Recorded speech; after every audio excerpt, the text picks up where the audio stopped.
ini bisa sampai di Indonesia Fashion Week ini karena mana? Hmm, mungkin karya-karya sebelumnya saya kan sudah aktif di event-event kayak contoh isi acara kayak fashion show.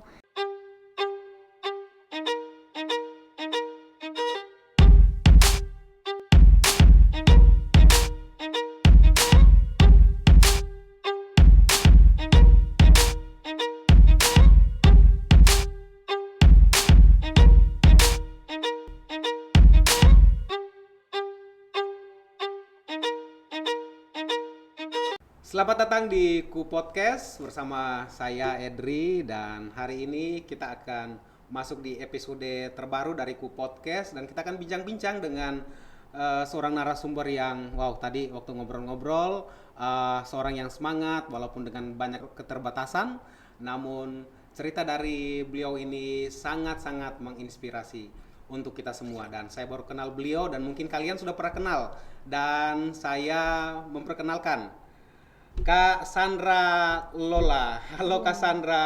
Halo, Selamat datang di Ku Podcast. ya Apa kabar Kak hari ini? puji Tuhan luar biasa baik. Amin. Puji Tuhan luar biasa baik Kak Lola. Kak Lola ini pakai baju tenun. Semuanya ya, anting-antingnya juga ada corak-corak tenunnya. Ya, Iya, nanti saya akan tanya-tanya itu ya. ya. Siapa tahu saya bisa dapat gratis dari Kak Lola. Amin. Oke, Kak Lola. Ini Kak Lola harus cerita dulu nih, sedikit profil tentang Kak Lola. Tadi kan kita sudah ngobrol-ngobrol di belakang tuh ya. Saya tanya Kak Lola namanya siapa dan lain-lain. Ini sepertinya pemirsa juga mau tahu. Ya, pemirsaku podcast mau tahu Kak Lola ini siapa, dari mana dan lain-lain. Kak Lola mungkin bisa cerita sedikit Kak Lola? Baik, nama saya Sandra Novita Lola.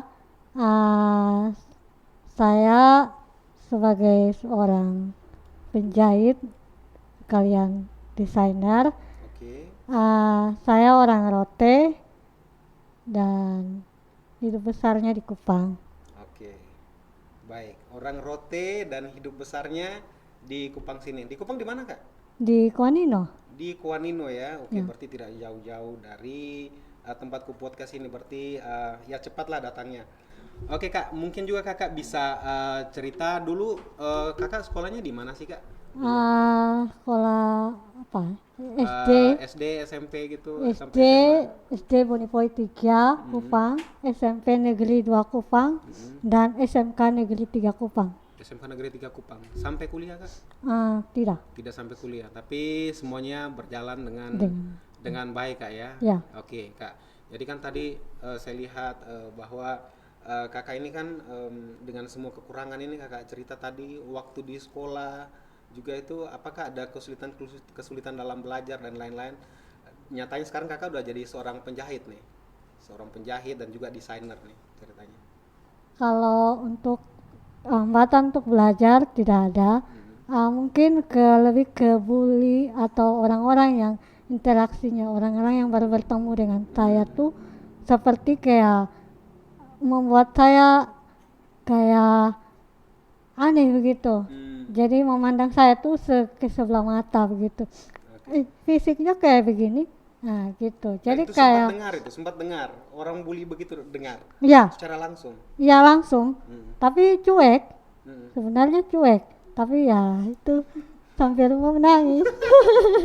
Oh iya iya iya iya iya. Tapi Kakak bisa melawan itu semuanya. Ya, saya bisa melawan itu dengan cuek, dengan omongannya mereka. Tapi saya bisa bangkit dengan saya bisa bersekolah dengan baik. Hmm. Saya bisa uh, apa dengan orang-orang sekitar. Itu yang membuat saya, yang orang-orang sekitar itu yang bikin membuat saya lebih semangat begitu. Orang-orang sekitar tuh seperti siapa tuh? Ya, Mama kah, seperti papa kah, keluarga atau mungkin seperti ada? orang tua, Hmm, kakak, teman-teman yang hmm, mungkin lebih mengenal hmm, dan keluarga hmm. yang bisa menerima juga. Itu yang membuat saya semangat, Tetap kuat, tetap tetap kuat. semangat dan bisa melawan semuanya itu ya kak Ya, ya. Jadi ya luar biasa kak ya, bisa cuek tapi pulang nangis juga. ya, Iya, tapi kakak bisa melawan dan sampai sekarang tetap tegar itu sesuatu yang luar biasa. Oke, kalau lah. Nah, jadi kan tadi kakak perkenalkan diri sebagai seorang juga bisa menjahit, desainer dan lain-lain itu. itu ceritakan ke pemirsa aku podcast dong nih. Itu bagaimana sih Kak? Karena ada orang yang juga mungkin dia dalam tanda petik Kak ya, bahwa dia tidak punya kekurangan, tapi kadang dia belajar sampai dia udah malas gitu. Nah, Kakak ini bisa itu tolong ceritakan dulu. Nah, berawalnya dari uh, sebelum masuk SMK, sebelum SMA, uh, ini yang menawarkan saya sekolah di situ tuh adalah mama, begitu. Oke. Jadi ketika saya maunya sekolahnya ke lebih dekat dengan rumah SMK, yang Negeri 1 yang lebih dekat dari rumah. Tapi yang lebih ke itu mama yang memaksa saya sekolah di situ. Di Oke. SMK tapi jurusan menjahit atau tata busana. Tata busana. Tapi dalam itu kami berdua sempat berdebat dulu. Berarti Kakak tidak mau nih sebetulnya nih. Iya, Oke, terus. saya sekolah ini karena saya sekolah terpaksa. Karena Oh, tuntutan dari mama. mhm. Kalau mama bilang begini, kalau misalnya kalau kamu sekolah di sini berarti kamu bayar uang sekolah sendiri. Ayo. Kalau misalnya kamu sekolah di menjahit berarti semuanya mama penuhi begitu. Tapi saya bilang wah kalau ini sekolah ini menjahit berarti pengeluaran lebih banyak dong setiap hari setiap bulan kan harus praktek apa semua. Jadi saya bilang apa mama sanggup? Saya bilang begitu.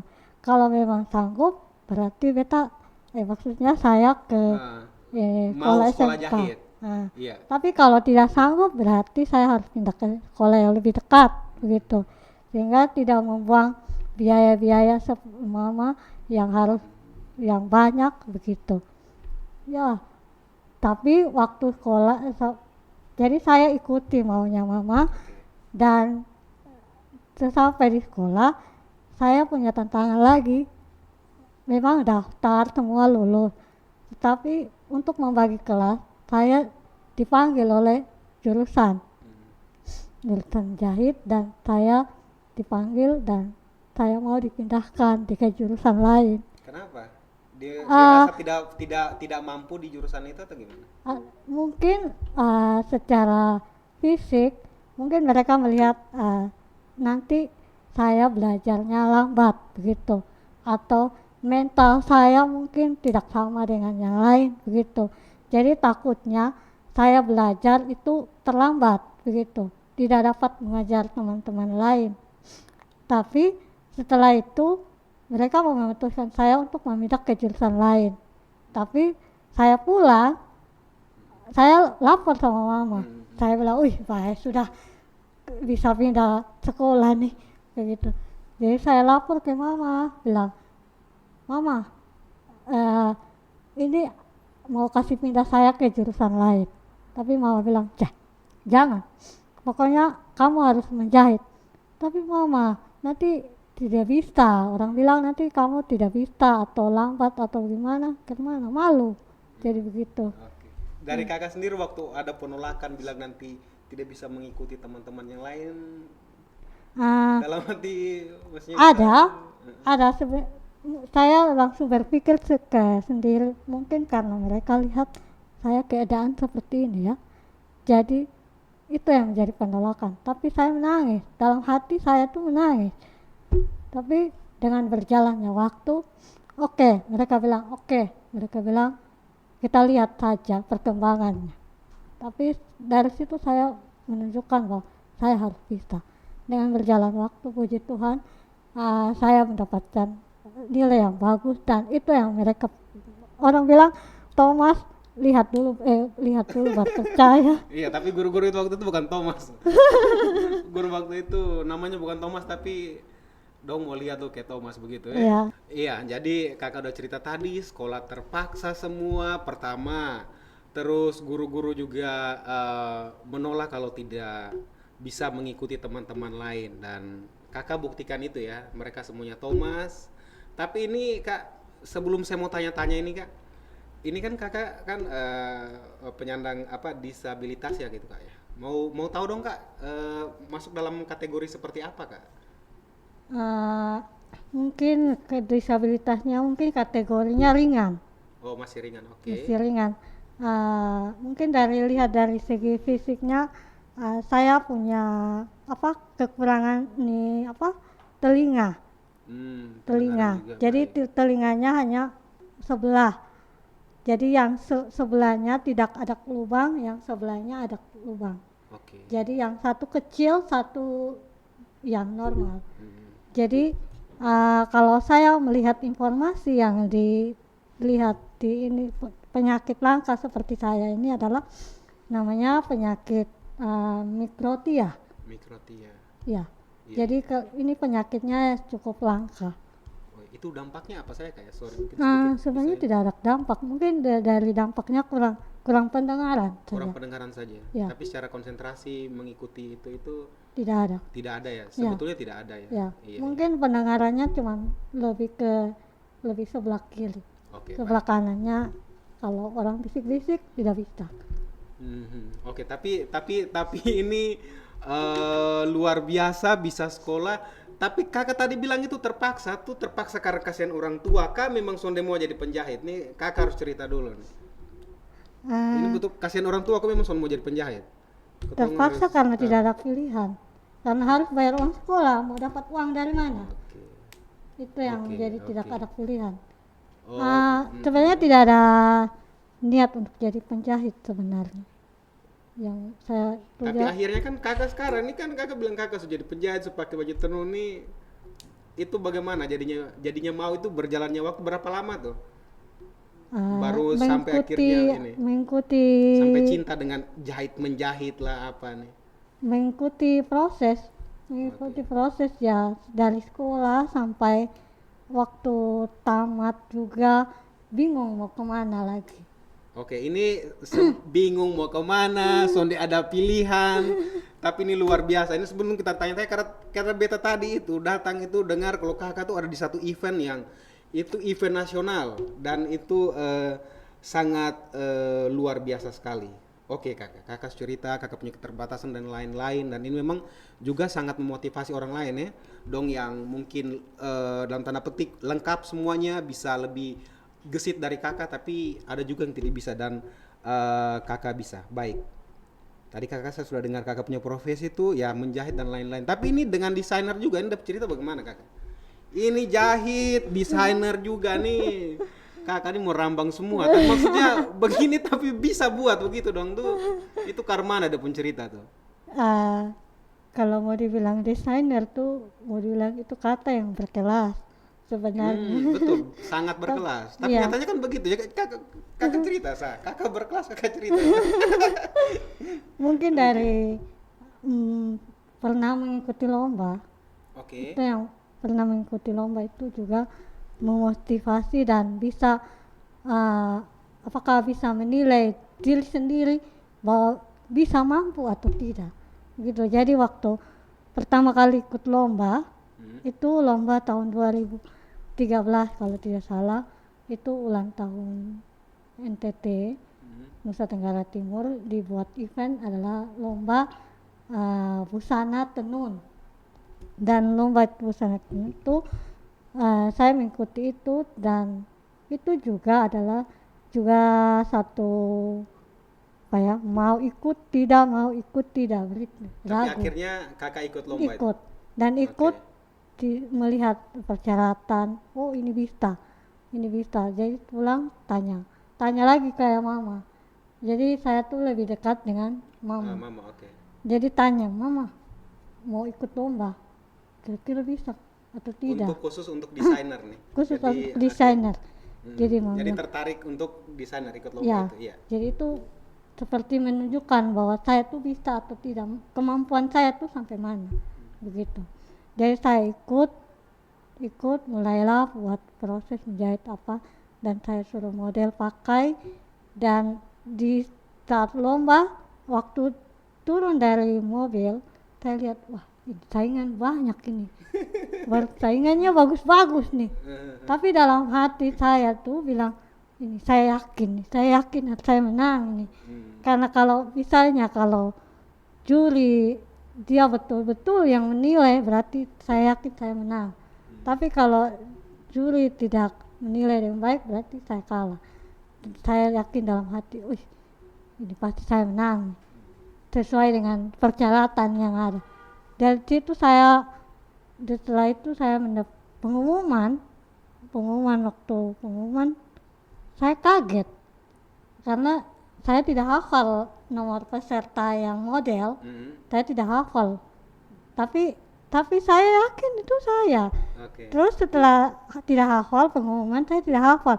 Saya melihat kembali lagi pakai nomor Jadi ini peserta singkatnya itu kakak menang. menang. Oke, Tapi jadi tidak tahu, maksudnya tidak tahu kalau ada itu menang. menang atau tidak, begitu. Jadi setelah lihat kembali foto-foto, jadi kira gimana? Iki senang, Iya, gitu iya, berarti. Jadi saya bilang puji Tuhan, berarti sudah kemampuan saya itu sudah bisa teruji sampai Iya, sini. jadi semakin percaya diri. Sudah bisa makin percaya diri. Jadi memang belajar ini Iya. untuk desainer nih kan menjahit kan sama desainer kan beda ya kak ya. Iya, Kalau jahit kan hanya jahit tak. Jahit. Karena beta aja bisa jahit tapi pakai tangan begini, bukan pakai mesin. Tapi kan jahit dengan desain itu kan harus gambar busana lain-lain. Oke, dan tertarik pembuktiannya adalah dengan lomba itu. nah, Beta dengar kakak ini sampai Jakarta San buat apa tuh? Ada apa begitu tuh? Itu prestasi yang luar biasa tuh. Itu udah nama apa kakak? Indonesia Fashion Week. Wih, ini luar biasa Guru dong su bilang sonde mampu. Tambah lagi apa lah teman-teman dong bully segala macam mau kasih pindah kelas. Tambah satu kakak bilang ini son ada pilihan tapi sampai di sana nih. Kakak cerita dulu. Ini bisa sampai di Indonesia Fashion Week ini karena mana? Mungkin karya-karya sebelumnya saya kan sudah aktif di event-event kayak contoh isi acara kayak fashion show. Jadi kan karya-karya saya tuh kan bisa dilihat orang. Jadi sebelum itu, setelah ada event seperti itu kami direkomendasi untuk ikut. Begitu. Jadi ada beberapa teman yang orang tahu dan mereka suruh kita ikut rekomendasi. Ya salah satu ya juga saya. Dari NTT? Itu kan Indonesia Fashion Week kan seluruh NTT. Ya, maksudnya mewakili NTT berarti mewakili kabupaten. Jadi setiap kabupaten tuh mewakilinya masing-masing. Jadi kan kami dari Kota Kupang. Jadi kami mewakili Kota Kupang dengan beberapa teman-teman gitu. Itu sebuah pencapaian ya. Cita-cita yang tercapai. Semuanya kak. Oke. Apa masih ada cita-cita yang belum tercapai, mungkin harapan ke depan dengan profesi sebagai seorang yang bisa menjahit dan juga desainer ini ke depannya harapannya apa?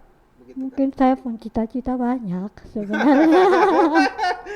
Oke, sampai cita-cita nih juga banyak kak. Tapi kakak pun cita lebih banyak itu mana tuh? Mungkin lebih ke lebih berbagi ilmu lagi ke contoh kursus atau privat gitu. Saya punya cita-citaku lebih ke kabupaten gitu, lebih ke pedalaman untuk berbagi. Wih, luar biasa itu. Kalau di Kota Kupang kan sudah biasa, tapi lebih senang ke jalan-jalan sambil kerja gitu. Jadi sambil jalan-jalan sambil kerja juga, tapi mau berbagi juga. Ya, mau berbagi supaya orang lain juga bisa seperti kakak penjahit, tenun ya, maksudnya tujuannya untuk meningkatkan ekonominya masyarakat di kabupaten yang mungkin mereka lebih ke keluar gitu. Lebih baik kita berbagi dengan keterampilan yang sudah ada tuh dibekali sampai ekonomi ke depan. Baik Cassandra. Oke, jadi kan Cassandra ini buat semua beta dengar tadi menjahit lah, desainer lah, dan lain-lain ini kan kak. Tentunya kita sebagai masyarakat Republik Indonesia ini kan, apalagi ada COVID begini nih, ya butuh juga bantuan lain-lain. Karena kena COVID ini udah punya Kan kak kan jual tenun juga tuh kak. Penurunannya berapa persen kak? 100% kah? Atau 1% sah? Mau bilang pendapatannya penurunan ya itu sudah pasti. Tapi Banyak. itu sudah pasti. Tapi ya mungkin yang menjadi penurunan karena tidak ada aktivitas Hmm. dan tidak bisa bertemu sama orang juga. Jadi serba serba salah begitu. Terus dengan COVID juga lebih ke yaitu pendapatan lebih ke menurun Makin jadi menurun kak ya. Oke. Jadi jadi kak karena ini makin menurun, maksudnya misalnya dari kakak tuh ada yang mensupport misalnya memberikan kegiatan mungkin atau apa di masa-masa sulit seperti ini, atau mungkin di komunitasnya kakak ada terobosan-terobosan baru atau gimana untuk supaya bisa ya jalan terus lah kak. kalau untuk kegiatan mungkin lebih ke komunitas jadi lebih menghibur diri maksudnya tidak berpikir dengan ya pekerjaan yang semakin menurun tapi saya bergabung dengan komunitas-komunitas yang bisa menambah wawasan saya tuh ke apa yang harus saya buat begitu Oke. Dan itu dan terlaksana. Ini sudah 1 tahun ini kita COVID kakak. tapi ya saya bersyukur dengan COVID saya masih ada satu atau dua pekerjaan yang saya nikmati saja begitu.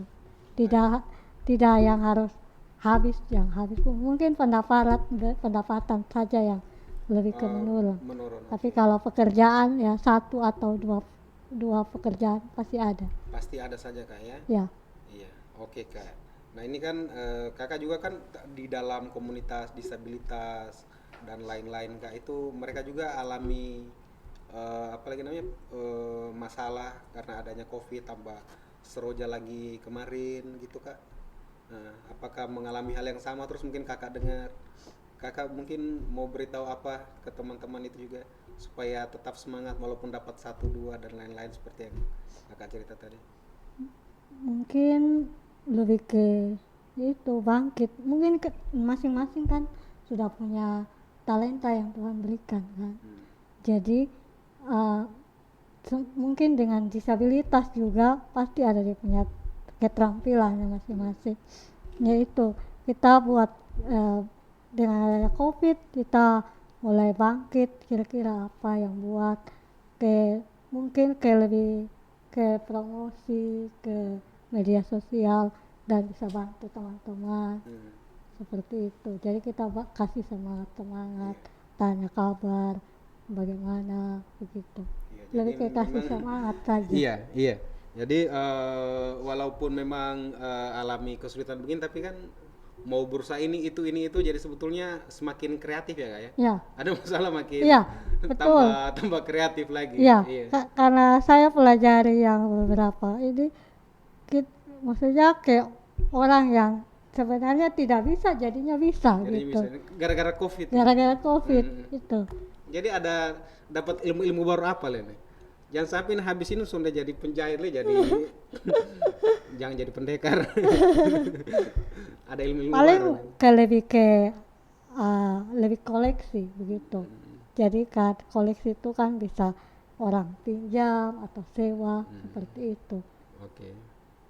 Baik, Lebih baik, ke baik. lebih ke lihat peluangnya ke membuat sesuatu ya lebih koleksi baju-baju diperbanyak koleksi seperti Oke. itu. Jadi ada seperti ini kurang penjualan tapi produksi terus ya. Ya produksi terus Terus ya belajar hal-hal baru dari lagi. bahan yang Hmm. sisa-sisa kain yang orang punya seperti itu. Oke, baik kakak. Oke, jadi saya dengar-dengar juga tadi kita sempat ngobrol tuh kakak bilang kakak pun apa ya cita-cita itu mau apa ya, mau berbagi dengan orang dengan apa yang kakak punya keahlian, kakak mau ajar orang menjahit dan lain-lain, dan juga kakak ajar-ajar privat begitu, mau ajar privat kayak begitu tuh kakak bukanya bagaimana di rumah kok ada satu wadah atau bagaimana Di rumah di rumah? di rumah. Jadi saya punya ruangan tersendiri. Jadi yang bagian menjahit tersendiri, yang bagian kursusnya tersendiri. Ada jahit tersendiri. Iya. Oh, ada dengan orang kursusnya. Tersendiri. Berapa ini ya biasa? Berapa banyak orang? Ya ketemu tergantung ya. Kalau misalnya paling banyak ya 6 orang. 6 orang itu paling banyak. Itu dia reguler kok, Karman? Lebih ke reguler, maksudnya Enam orang itu tuh sampai dalam berapa satu lama? dalam satu itu 6 orang. Oh, 6 orang. Berapa lama kakak biasa ajar begitu? Yang saya target adalah 6 bulan. Oh, 6 lama bulan. juga. Itu dari betul-betul tidak bisa sampai bisa. Jadi orang yang tidak tahu menahu tentang menjahit dari dayung, contoh dasarnya dayung mesin aja tidak bisa, tuh saya ajar langsung sampai bisa menjadi sebuah karya yang menjadi menghasilkan karya sendiri begitu. Jadi dia berjuang sampai jadi begitu. Ini luar biasa kak ya. Oke, kakak murid seberapa banyak kok? Ya, Seberapa banyak murid kalau hitung-hitung? berapa ya? Bisa belasan Oh, sudah bisa belasan. Kakak mulai ini sejak kapan ajar orang? dari tahun 2018 kalau tidak salah. Oke, 18, sekarang sudah 2021, berarti 3 tahun ini kakak baru 11 murid sah? Kok ada? Ya, karena Lupa. saya tidak begitu fokus dengan Oh, ngajar ini. ajaran itu. Mungkin ada yang mendaftar seperti itu. Jadi saya lebih fokus ke menjahit pos pesanan orang. Oke, baik. Tapi mau membagi ini luar biasa kak. Yang kakak ajar dong tuh itu disabilitas atau orang yang yang maksudnya ya Normal. normal-normal gitu. Yang disabilitas ada, Mm-mm. itu ada. Yang itu Yang normal ada, dari anak-anak dari tamat sekolah SMA sampai orang ibu rumah tangga.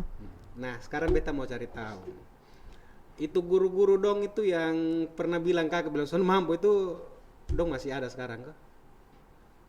Ya, pasti masih Masih ada. ada ya? Iya. Iya. Oke. Dong pernah datang kunjungi kakak kok dong lihat dan dong kaget, terkejut bagaimana? Ada dari antara itu guru-guru yang Kalau untuk pernah ini? kunjungi ada, Mm. dan saya juga pergi ke sekolah dan mereka peluk dan kayak rasa bangga begitu tuh. Ya kakak peluk Thomas dong.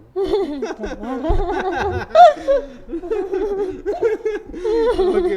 Jadi ini luar biasa ya kakak ya, dianggap tidak mampu dan lain-lain emang, dan akhirnya bisa ajar orang juga ajar orang. Oke, so ada murid juga kakak ya. Jadi ajar orang tuh kayak berkesan begitu, kayak maksudnya kayak dapat ilmu baru. Jadi kayak mereka punya imajinasinya lebih luas juga tuh. Jadi saya juga aduh kaget, ini apa, imajinasinya lebih luas dari saya begitu. Jadi saya tuh dapat kayak kaget begitu, tapi itu saya berusaha untuk berbagi begitu. Oke, Cassandra su banyak cerita di ketong semua di pemirsaku podcast nih tentang Cassandra punya apa latar belakang lain-lain, kemudian keterbatasan, tapi juga ada pencapaian-pencapaian yang ada. Jadi sekarang beta minta kakak harus kasih ketong motivasi dulu supaya ketong jangan loyo-loyo begitu toh kak ya. Iya. Karena ada yang tidak memiliki keterbatasan kayak kakak tapi loyo-loyo. Sonde mau berjuang, ini kakak nih harus kasih tahu supaya dong bisa semangat. Masa beta bisa ku son bisa kan, kira-kira begitu kak. Kakak harus kasih tahu dulu supaya dong jadi jangan kayak Thomas jadinya. Iya, kakak cerita-cerita dulu, kakak beri tahu motivasi biar kita juga semangat kak. Mungkin ke apa ya, mungkin dari kehidupan saya lebih ke percaya diri itu tinggi, dan lebih ke berani, harus berani menunjukkan bahwa kamu tuh bisa, jangan sehingga orang melihat kamu tuh jangan menganggap remeh di depan ini banyak orang, bahwa kamu tuh bisa berkarya, kamu tuh bisa melawan dari ketakutan yang hampir membuat hidup menyerah begitu. Jadi kita jangan kita boleh ambil positif dari orang-orang yang ngomong, dan kita juga ambil juga dari negatif yang orang ngomong, tapi kita jangan menanggapi itu, tapi kita lebih ke melakukan tindakan yang nyata begitu. Jadi di saat orang ngomong kita yang negatif, berarti kita harus lawan itu. Jadi jangan kalau omong negatif, omong begini-begini, jangan tahu usah tanggapi, tapi kita harus bangkit dan merubah itu semua, dan kita harus melakukan tindakan nyata seperti itu. Ini pasti sulit ya kakak ya. Tapi mungkin kakak ada mungkin punya tips-tips bagaimana bisa melawan ini dong. Kakak lakukan apa saja sehingga bisa ini biar mereka juga tahu, mungkin dong kita tahu harus mulai dari mana nih. Beta su terpuruk, dong bilang besok deh mampu. Seperti kayak kakak tadi, tapi kakak bisa buktikan itu. Kira-kira kakak buat apa sehingga kakak bisa maju begini? Mungkin ada orang yang seperti kakak atau bagaimana? Kakak buat apa? Mungkin lebih ke dukungan dulu pertama. Jadi dukungan mungkin orang-orang sekitar, orang tua, keluarga, itu juga membuat kita bangkit dari terpurukan. Jadi kalau tidak ada dukungan, pasti tidak ada yang mendukung, pasti kita sendiri lebih ke jatuh begitu. Jadi dukungan itu perlu gitu. Jadi kalau lebih ke kalau kakak sendiri kan ada dukungan toh. Kalau kakak sendiri kan memang orang dukung ya, tapi manusia kan bukan Tuhan Allah toh, selalu ada di samping. Saat kakak sendiri mungkin tadi kakak juga cerita kakak pernah menangis sendiri. Kakak buat apa kira-kira untuk bisa lawan tuh? Mungkin ada alihkan bagaimana? Kakak ngapain aja kak? Ya mungkin hanya bisa berdoa dan bisa bangkit. Berdoa Dan bisa bangkit dan bisa menikmati proses yang ada, dan waktu Tuhan yang tentukan. Jadi semua itu akan indah pada waktu. Amin. Kita angkat satu pujian. Oke. Bisa khotbah juga nih. Iya ya, semuanya akan indah pada waktunya. Oke pemirsa Aku Podcast, hari ini kita sudah bincang-bincang dengan Kak Sandra Lola. Thank you Kak Sandra Lola yang sudah berbagi. Tadi kita mendengar bersama bahwa Kak Sandra ini mengalami diskredit juga, mengalami kurang percaya diri juga seperti itu. Bahkan di sekolah gurunya juga ingin agar dia pindah jurusan saja seperti itu. Namun dia tetap percaya diri, tetap mau maju, tidak mendengarkan apa kata orang, mau berusaha terus dengan segala keterbatasan dan mau maju. Dan sekarang COVID pun mengalami banyak masalah, namun tetap maju dan memberikan kepada kita banyak insight baru dan membuat kita tetap semangat. Intinya dari podcast ini adalah bahwa jadi jangan kita terpuruk karena keterbatasan kita, seperti itu. Nah, kita melihat dari Kak Sandra sendiri, dia mampu, bagaimana dengan kita? Kita pasti mampu. Oke, inilah episode terbaru dari Ku Podcast, dan jangan lupa juga selalu menonton Ku Podcast setiap hari Rabu. Dan untuk informasi terkini, kalian juga bisa mengikuti Instagram dari Ku Podcast di @koe_podcast untuk mendapatkan info-info terbaru dari sana. Dan jangan lupa untuk menekan like kalau kamu suka, dan share apabila video ini bermanfaat, dan di subscribe agar Anda mendapatkan pemberitahuan terbaru dari channelku podcast. Oke, hanya itu saja. Saya Edri pamit undur diri dan sampai jumpa di episode selanjutnya. Bye-bye. Jangan lupa di subscribe, di like, dan juga di share sebanyak-banyaknya.